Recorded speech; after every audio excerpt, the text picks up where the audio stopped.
I'm Joe Lample.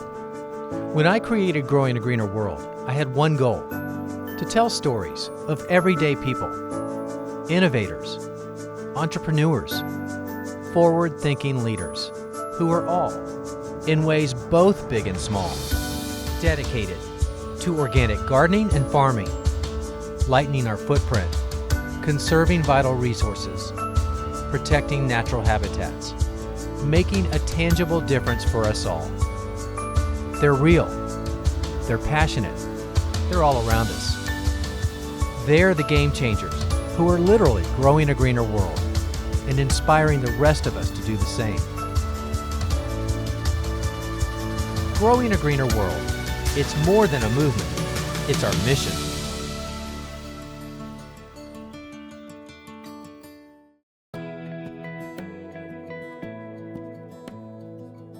It's an expanding problem. How do you feed a growing urban population all year round without increasing your load on the environment? Because in most big cities, you have to either leave the city to go get the food or shipped in from a long way away.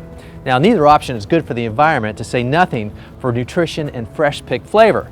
But the good news is there are systems today where you can grow food and raise fish indoors in city buildings without soil or even sunlight. And not only are the systems really efficient, but they lighten the load on the environment, and they're being used to not only educate people about sustainability, but fresh food and nutrition too. Meet Emmanuel Pratt, a visionary urban farmer and educator who wants to change the way city dwellers get their food. He's the co-founder and executive director of the Sweetwater Foundation. It all started in Milwaukee, where we had a 10,000 square foot vacant warehouse site. Sweetwater Organics started as a for-profit organization focusing on the commercialization of urban agriculture.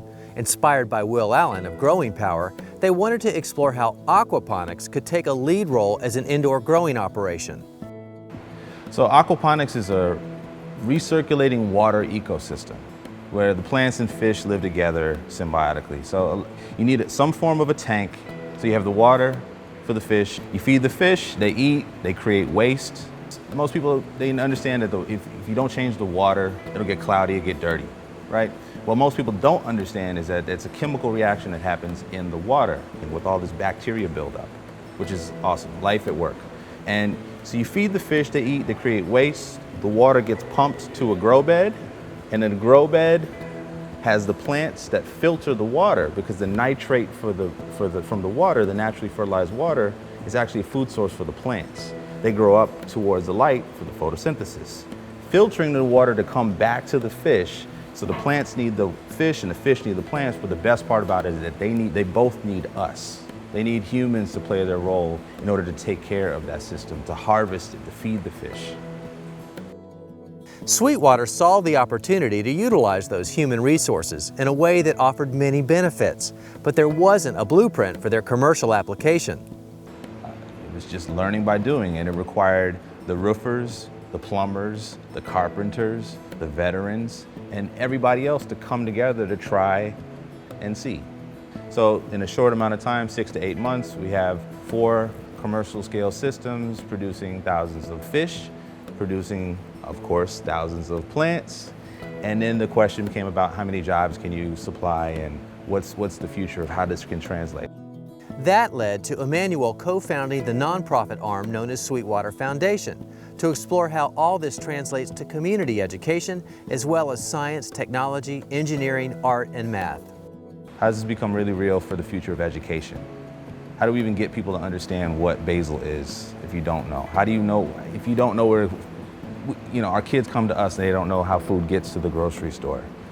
You live in a food desert, they don't know the term food desert. Like, really. It's all about the exposure. And it led us to doing tours that led us back into the schools, into the faith base, the churches, the households, the vacant lots, and all of a sudden these new spaces all throughout the city just started popping up. People say, can you help us bring some new life into these quote unquote blighted areas where there was no life, or where there was no economic value? So it was interesting because it started off as a commercial venture, but then people started realizing this is much bigger than what people ever anticipated. There's cities here, and the Rust Belt is filled with people who are unemployed but have skills. They're filled with people who are carpenters, plumbers, electricians, handy people that know how to do this. People that have tanks that are sitting in their garages. People that have tanks in their basements. They're just sitting. And so we said, let's just try an experiment, introduce some life into that system and see what happens. And just like the aquaponics systems, we just give it some care. We can pick up the phone, call some people, reach out to some people. Hey, what happened with this? Oh, well, actually, my system is doing so well now that I've started teaching two other people, two of my neighbors. And we have a vacant lot next door. And now we're starting to do something with that lot together as neighbors. Then that becomes a hands-on experiential education tool. It's real. It's not abstract. You can do it, repeat it, live it, eat it, share it, do it again, right? Do it again, do it again, do it again. So, you know, our tagline with Sweetwater Foundation is, there grows the neighborhood, and we mean it.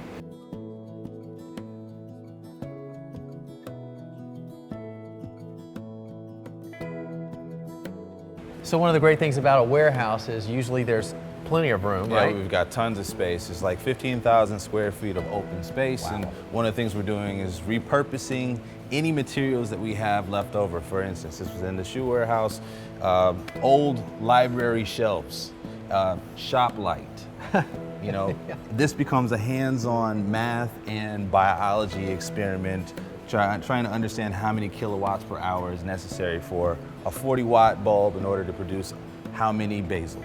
And what do you do with this area? Well, you know, evaporation condensation, we can do in experiments with old fish tanks that are cracked and, you know, just a different kind of light. When these things get bigger, like when they actually get to the point where their roots are getting more mature, Right. we take this over and you want to transplant it to, now that this is a more healthy, mature plant, you want to transplant it accordingly. So we'll have a pot that we just tuck this in. This is a hands-on application for any student. And then when this becomes more mature, just as a hands-on experiment, we take this into the aquaponics lab. Wow. Yeah, Wow. This is where the magic happens. This is where everything really comes to life. Nice. So that plant that gets transplanted, in this case basil, the student would then plop right into the fertilized fish water, Okay. right? It's soaking up, this is where it can soak up that nitrate and grow up. And, you know, a month later, we have the root Wow. system that's just growing happy and healthy, floating in the water. And a lot of this is counterintuitive. A lot of people think, well, isn't it getting too much water? Yeah. No, the water is consistently flowing through the system. It's oxygenated. It's all Moving good. water, right. And, you know, a short amount of time, we have harvestable I'll take that. Thank you basil. very much. That is incredible. A commercial aquaponics system like this starts with a large tank to hold the fish. Water is pushed down through force and pressure from the tank into the grow beds, where all the beds are connected through plumbing.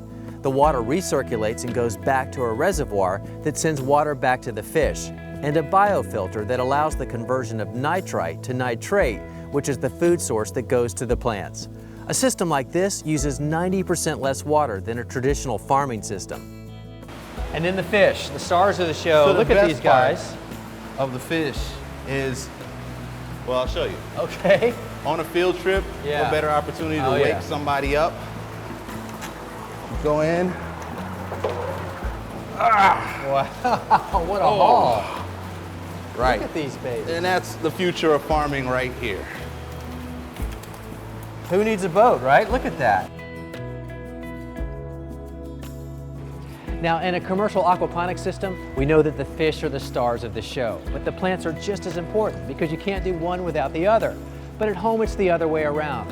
The plants are the stars of the show, and then you have to have the fish so that all the systems work together. But at home, because we're limited on our space, well, that's why we want to focus on the plants. And it's fun to experiment. Like right here at the shoe factory, they have a couple experimental systems, and they're using, in this case, one of those barrels that you find that sometimes food comes in. Now, these are often used as rain barrels, but in this case, they cut a hole in it. This is where the fish live down here, and the nutrient water is pumped up into the two halves of this other barrel right here. So the water goes and it feeds the roots, and the chard and the basil, well, it's all very happy, and it could be great at your place too. But if you don't even have this much room, well, what about a common 10-gallon aquarium like this right here? Freddie the goldfish is right down there. That nutrient water is being pumped up into this plastic container.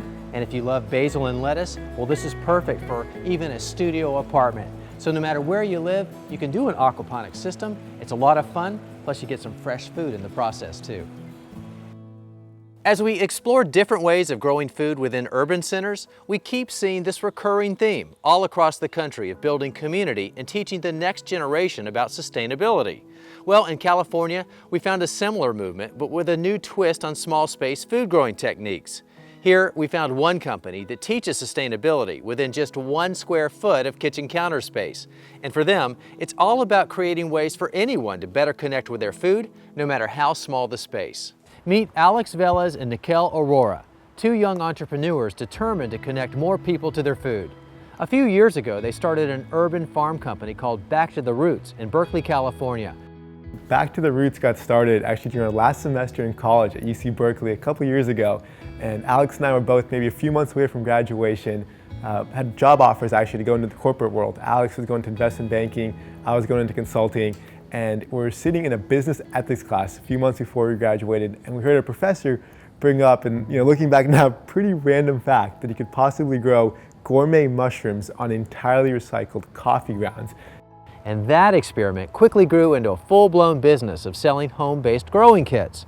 But what sets their story apart even further is how that first kit developed into a whole line of small space growing options, and how they worked hard to make every business decision about reducing waste, building community, and raising awareness about sustainability. As we started learning more about how to grow mushrooms on coffee grounds, we realized that this was way beyond just growing mushrooms or even just growing produce and delivering it to grocery stores. This was a huge movement that was taking place around us, and we learned it from being at farmers markets and working one-on-one with that mom and her kid who was going in there on the weekends and telling us how excited they were about seeing food that was fresh and interacting with it for the first time. So we're like, kind of realized like we need to create something that is an experience. And for us, we were so fascinated with how mushrooms grew. They grew in 10 days. So why don't we create a mushroom kit out of this? And that's how the idea for growing mushrooms transitioned into an idea for growing mushroom kits for consumers across the country and really growing a brand around this movement. When they started the kits, they were growing them all in recycled coffee grounds. And just last year, they actually diverted a couple million pounds of coffee grounds from the landfill.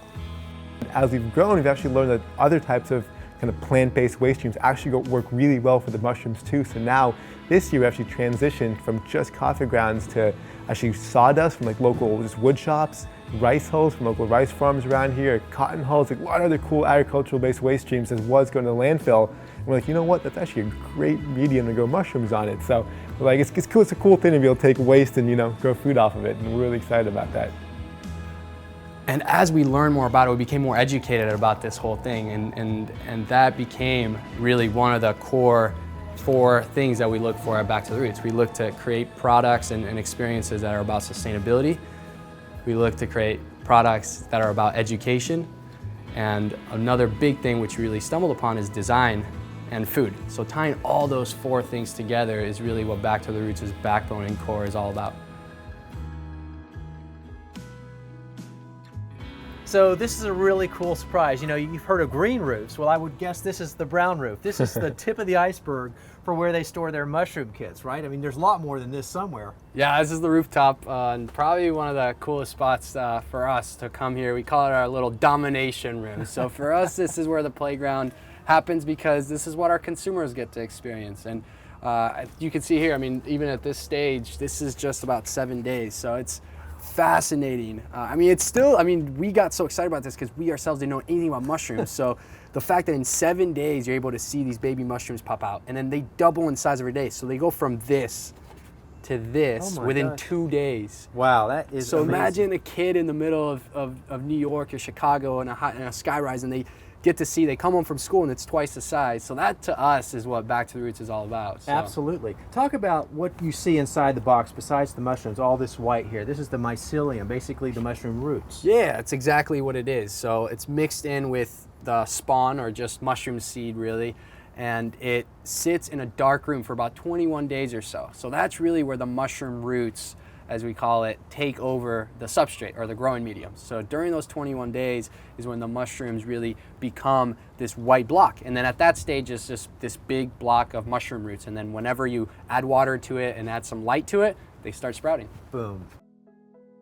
Through that experience of launching the mushroom kit, we realized I think where our true passions were, and realized that our true passion was really around like creating experiences that connected family through, to their food, and bringing design and sustainability and education together in these really cool experiences. And we'd heard about aquaponics just being in the local food and urban agricultural movement, and we fell in love with this like new concept. We're like, how can we do what we did with the mushroom kit, taking a big mushroom farm and shrinking it down to something for your kitchen counter? And can we do that with aquaponics, this huge aquaponics farm, and can we shrink it down something for the kitchen, the kitchen counter or the classroom? And it was a blast kind of bringing the same design principles of the mushroom kit to the aquaponics garden.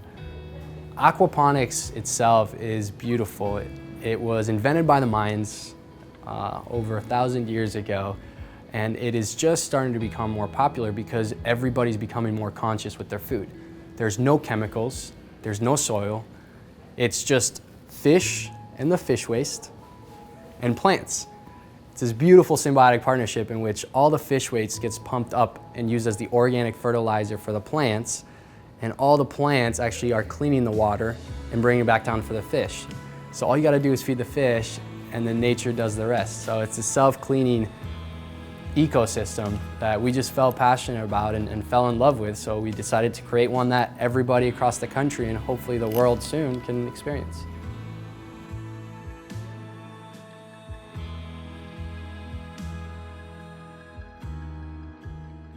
Providing fresh food to an increasing population doesn't have to mean bad news for the environment, because you can grow it locally and sustainably. All it takes is a little ingenuity and creativity, just like from some of the people that we saw today. Now, if you'd like to learn more about aquaponics, a good place to start is right on our website, and the address is the same as our name. It's growingagreenerworld.com. I'm Joe Lample. Thanks for joining us, and we'll see you back here next time for more Growing a Greener World.